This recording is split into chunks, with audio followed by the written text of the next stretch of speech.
by the end of this video, you're going to be able to mix tracks together and actually sound good.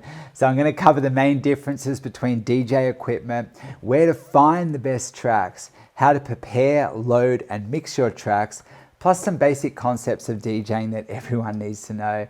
So let's start with equipment. So in my opinion, all DJ equipment shares the same basic operations. So once you know how to DJ on one piece of gear, you can apply those exact same concepts to any DJ gear, any DJ software. See, I guess the main difference between DJ gear is whether or not the equipment has an inbuilt screen. See, if it does have an inbuilt screen, that means you can load your music directly onto the players using USB keys, or in some cases, you may even be able to stream music directly onto the players. However, if your DJ gear does not have an inbuilt screen, that means you're going to need to connect your computer to your controller and your computer becomes the screen. Now, there's advantages of both, okay? But the advantages of connecting a computer is it's way easier to search music because you've got your whole computer, okay? And also, generally DJ gear without screens on it is cheaper, okay? However, the advantages of using a standalone or club equipment, which all have inbuilt screens, is you can ditch your computer, which is cool, as it means you're not staring at your computer screen the whole time. Okay, but don't worry, okay? The majority of people that learn to DJ usually start on all-in-one controllers, okay? And you should consider watching the screen, kind of like training wheels, okay? Which is more than okay at first. But the sooner you can start looking less, the better you're going to be. But how to look less is an art in itself, and I have other videos on my channel already about that. I'll link it in now.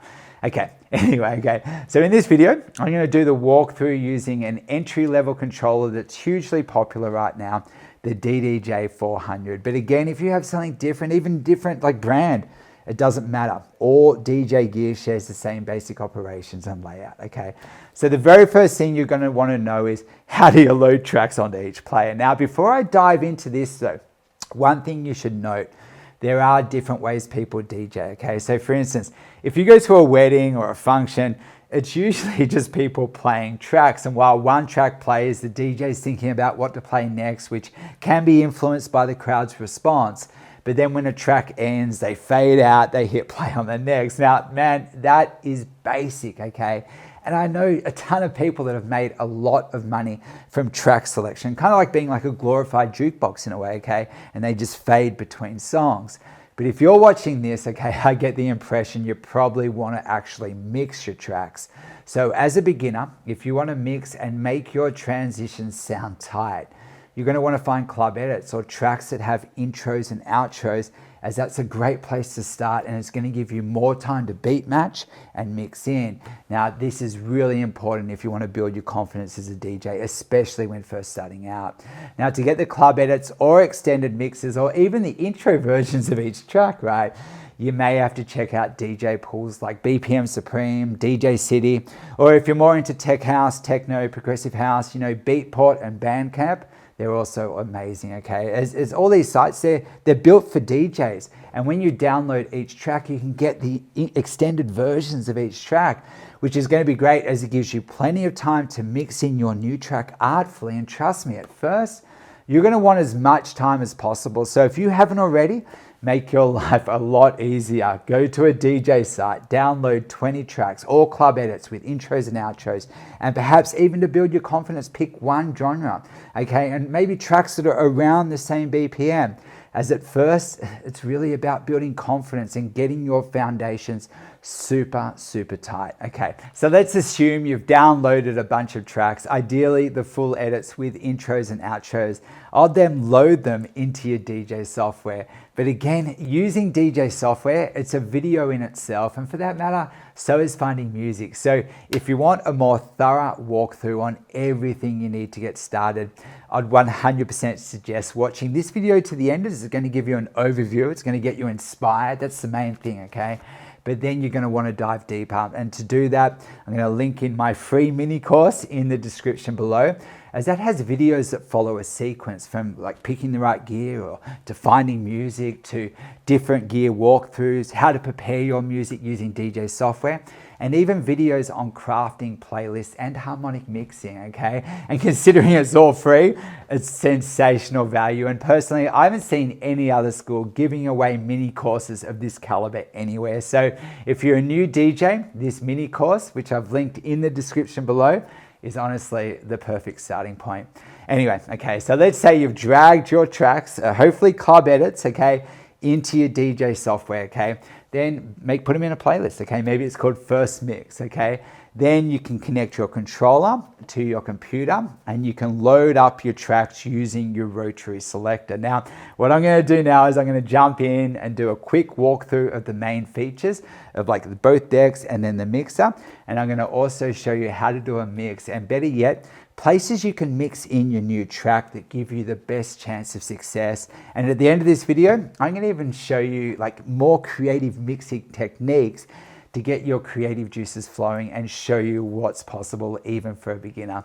So let's jump in. Let's start with the decks. By the way, this is the same for all DJ gear, okay? So you got like deck A on this side and identical, the exact same on this side, deck B. And the concept is, as you're playing a song on here, you're thinking about what song you're gonna play next, and then you mix them together and control the dominant song in the mix with the volume faders and the EQ. So that's actually the volume fader for this side and the EQ for this side, and that's the volume fader and EQ for this side. And the crossfader here, that's another way, I guess. Well, to be honest, the advanced way to use it, you're kind of like doing scratching and like cutting effects and stuff like that's really cool. But other times people just go like, that's this side, and then you can fade over to this side.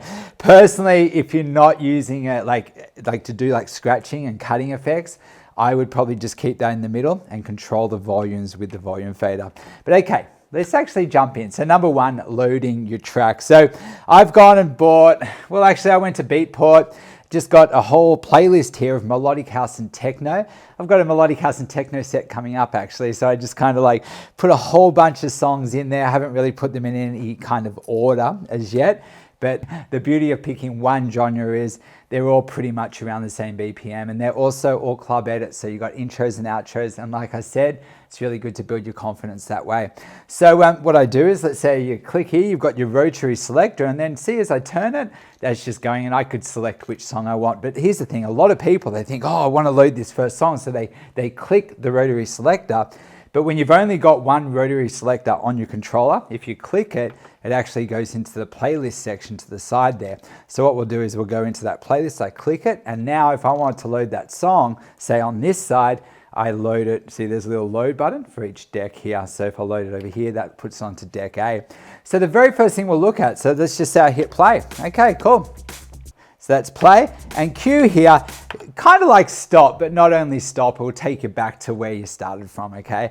So let's just have a first look. So once I loaded the song, the very first thing you see here is, it's called the mini waveform. And here you can actually see the rises and falls of the waveform, and the thicker the waveform is, the more bass there is, okay? So that means there's bass in this section, right? As opposed to say in this section where, you know, it's probably a bit more of a melody. Have a listen, it's like, whoa, you know what I mean? So you can see there, the thicker the waveform, the more bass there is. That's the beginning of the song here, and that's the end of the song. And it's really kind of cool to look at that because you get an idea of kind of like, oh, what the track's doing, where the high points are, where it might be dropping off, and you learn to take educated guesses by looking at the waveform. But okay, so let's just jump in a little bit. So let's pretend I've got this song playing on this side. Then I'd go load up my next song. So I go over here, pick my next song so I can go down. We'll just get the next song in the playlist. I load it, okay, and that's ready to go. Now, see how on this waveform here, you've got like a little red marker here. That's actually a memory cue point that I've put in advance. Now, I did a video last week about the different types of cue points. So it was like, you know, setting temporary cue points on the fly, which would be good for you to know. Actually then setting memory cue points and the difference between memory cues and hot cues. And the hot cues are what you find on your performance pad. So This video is a little bit more of an overview. So what I do is I suggest you go and have a look. Once you've seen this, you can go have a look at that video. And I've also got a more in-depth one on my free mini course as well. That's like set cue points like a pro. But for now, that is a cue point that I've preset. And maybe because at the beginning here, there's not a lot going on. And maybe it'll be a lot easier to beat match from that point. So that's there, but to load that, well, I've already set it up. So I just go hit the memory cues here. See here, you got looping, which we're not going to get into today, but then you've got actually there your memory cues. So if I hit that, see, it just goes straight to my first cue point. So what I'm going to do now is, the very first thing when teaching beginners is it's getting them used to the mixing process. So here we go, the mixing process. Number one, load up your track. Number two, I've gone to my cue point. But sometimes if you're just loading a song and you don't have cue points, it's okay to start from the first beat, okay, and that'll be fine. Then the next thing is if you intend to play two songs together at the same time, you want to make sure both tracks are at the same speed. Now, speed is measured by BPM, that stands for beats per minute. And the song over here, you can actually see the beats per minute inside these little jog wheels here on your screen. So what happens is, this is your tempo fader, and this is where you change the BPM. So 0 there is the actual speed that the song comes at, you know what I mean? So that's like right there, 0. That means this song's original speed is 124 beats per minute. But this one over here, I'll take it to 0 as well. And this one here is actually 123. Now, if you were to play them both together, to be honest, they're at different speeds. It's going to sound like shoes in a dryer. It's going to be like all over the place, to be honest, right? So what you want to do is you need to match the BPMs of both songs, and you can do that with the tempo fader. So I just make it in, take it in, make it the same as the one playing. Now, they say you can move the tempo fader 5 BPMs either side of the track's original speed without people really noticing. So if you had a song over here at 120 and one here at 130, you could actually meet them at 125 beats per minute, and people probably won't pick up on it. But a couple of things to note about moving the tempo fader. So number one, firstly, if you're going to be moving the tempo fader, you definitely want to make sure this MT button, short for master tempo, is on. Now on club equipment, that button will be right above the tempo fader here, and on a lot of the more expensive controllers, it's actually on the gear right near the tempo fader. And by having that on, it means when you actually move the tempo fader here, it doesn't change the sound of the song, it just affects the speed. I want to show you that. So I'll take the master tempo button off, but have a listen. Let's say I've got this playing, and let's say now I move it, listen. That's going like chipmunks, you know, you don't want that. You want to be able to change the speed of the song without affecting the sound.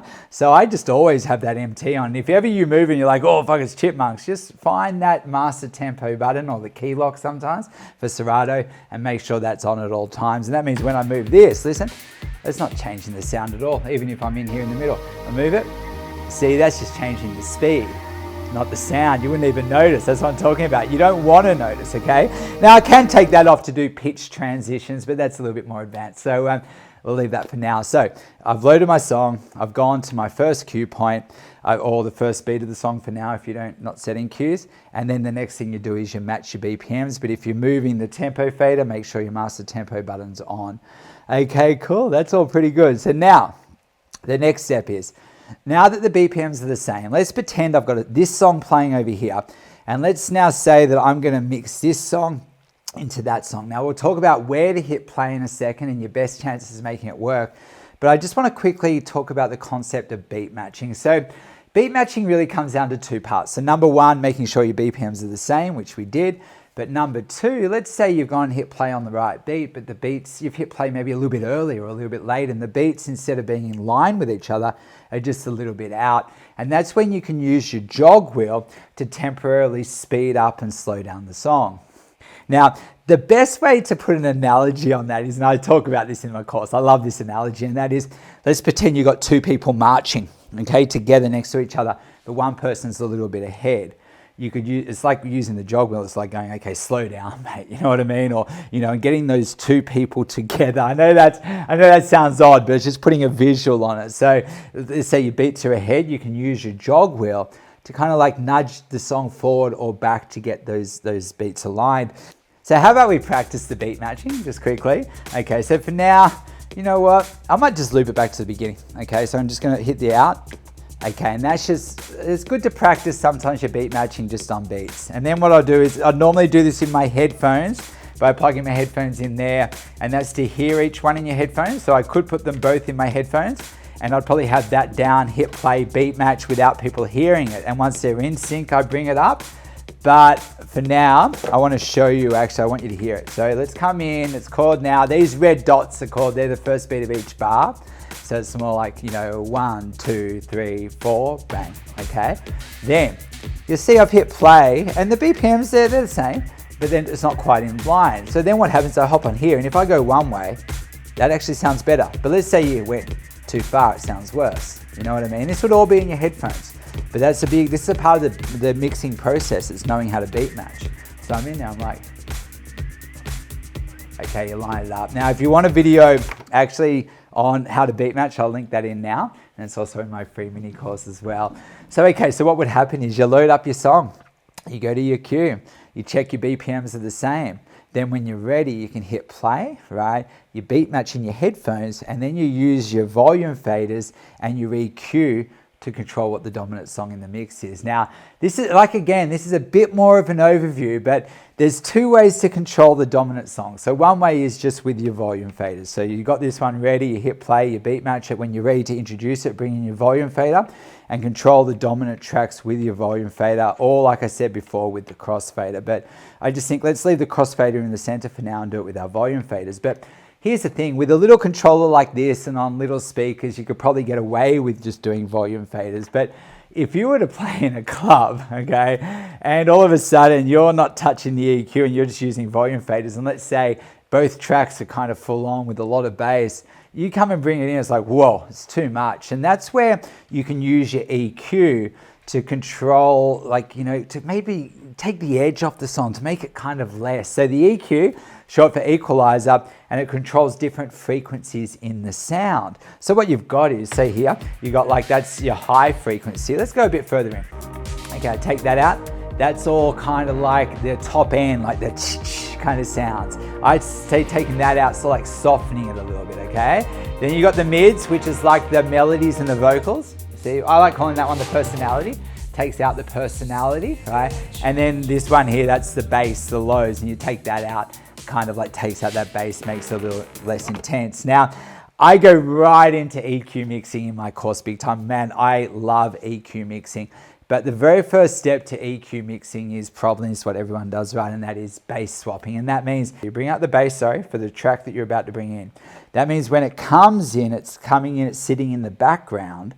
And then when you're ready to make your new song, the dominant song in the mix, you can swap the basses, and that brings in the bass of your new song, takes out the bass of your old song. And that means when you take out this song, because the bass is down, it kind of blends out, as opposed to, let's say you didn't use the EQ and you're just using the volume fader.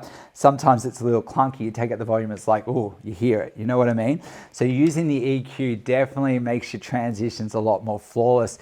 Again, in my course, I like using the whole EQ, but starting with the bass is a good idea. So let me give you an example of a mix. But now this leads, right? There's so much to DJ. You got to learn all these steps.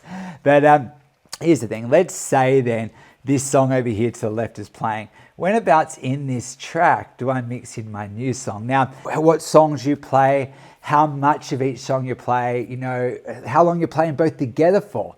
To be honest, there's variables, okay? But I think when you're first starting out, your best bet of building confidence and getting used to the mixing process is maybe to mix over the end of the song, because if you come into the middle, the song could kick back in, burn you, discourage you. So I love mixing into the middle. I love mixing early. I love mixing quickly. But then again, sometimes you're playing live, and if people like the song, let it play. So learning to mix over the end of the song is probably, a great place to start. So the end of the song, I can see the waveform here. And a lot of people love, especially for the deeper kinds of house genres, to kind of hit play on this last drop. Let's have a listen. See that's that beat there, bang, okay? So let's try that. How about I hit play there on this first beat over here, and then let's see. The goal is, hopefully, as that exiting song's finishing up, my new song is sort of starting to come in, Let's give it a go. So I'm gonna do my beat matching in my headphones on both, hit play. I'll just fast forward it here, take it close to that last bit.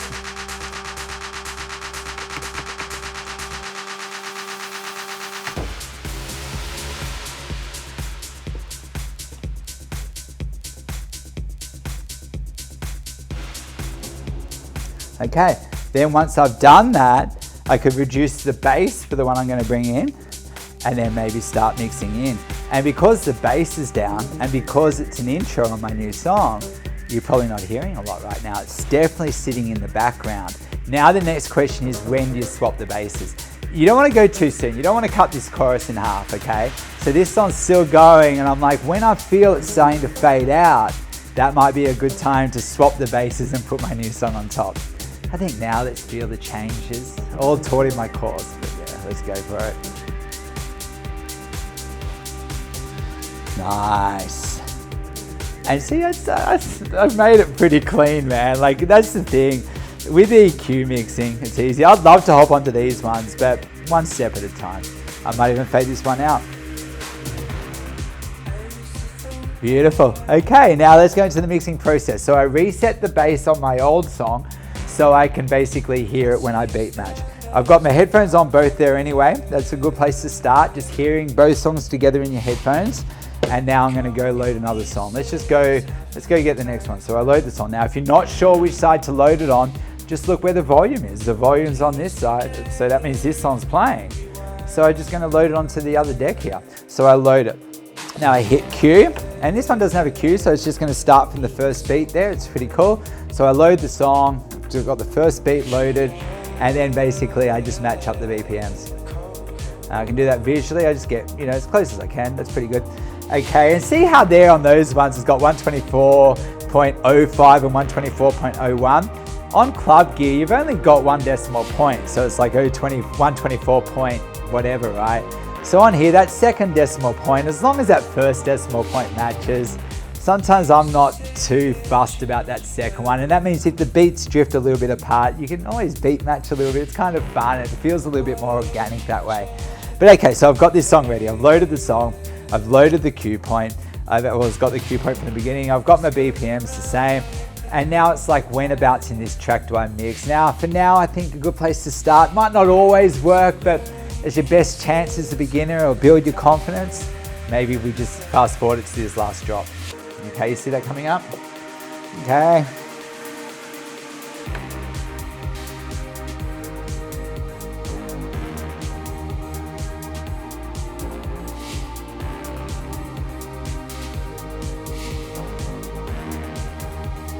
I try not to look when I beat match, because when you've got playing on Club Gear, you can't actually see, like, the waveforms are separate. Sure, you can hit sync, but I think learning to beat match organically, it's part of it and it feels cool. Take out the bass for the one I'm bringing in. Let's bring it in. And now it's just a matter of working in my new one and working out my old one, just like using the EQ. So at the moment, this is still my dominant song. This is my new song. I'm going to go for a swap.